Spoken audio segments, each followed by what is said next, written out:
Mrs. Kinley's cottage sits on a hill overlooking Thomas's branch line.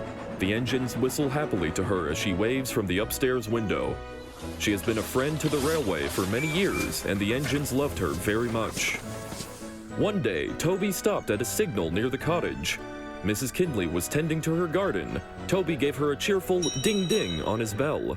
"Hello, Toby," she said. "It is good to see you." "What are you doing?" Toby asked. "I'm digging up my old flowers. She replied. The ones from last season have died." "Ah, flowers are delicate things," said Toby. "You get new flowers, but they never can replace the beauty of what came before." "I couldn't agree more," smiled Mrs. Kindley. "I just wish I could keep the cottage looking as good as my flowers. At this age, it's hard to keep up with it all. Toby, do you have time to take me into town to buy new flowers? I must get groceries, too." "Of course," Toby said. And as the signal dropped, he and Mrs. Kindley left for the next station.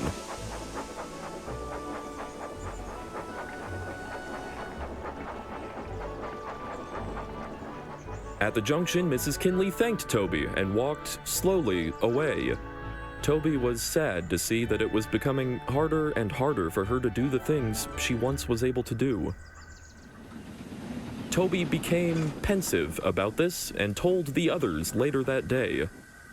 She's getting old," Thomas sighed. "I do wish there was a way we could make things easier for her." "What if we make deliveries? I can ask the foreman to load anything she needs into my vans," Percy said cheerfully.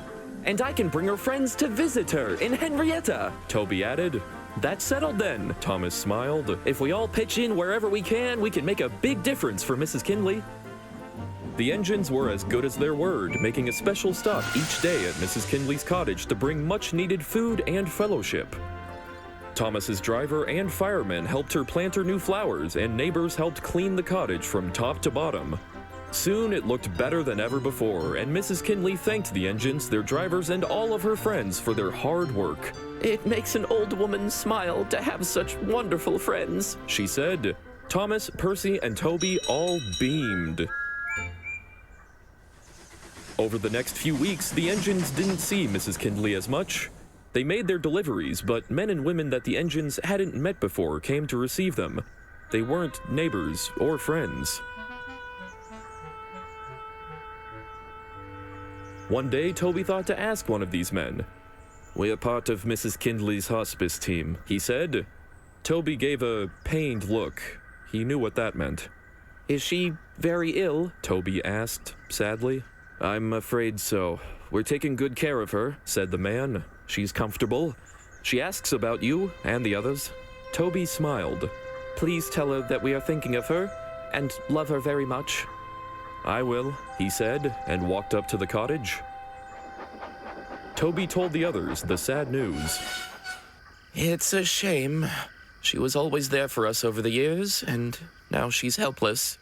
"At least we were able to give her one last gift," Thomas said. "Her cottage is beautiful, and her flowers are beginning to bloom." The three engines sighed and sat in silence for some time, thinking about Mrs. Kindley. One day shortly thereafter, Toby stopped at the cottage, hoping to speak to one of the nurses again, but found only a short man in a black suit. "Hello," he said. "While we appreciate your deliveries, we are no longer accepting them due to Mrs. Kindley's passing." Toby's heart sank. "When did it happen?" Toby asked mournfully. "Last night. She passed away peacefully." The man turned and left Toby alone at the signal. Toby looked up and saw the blooms. Vibrant reds, blues, and yellows sparkled in the sunshine.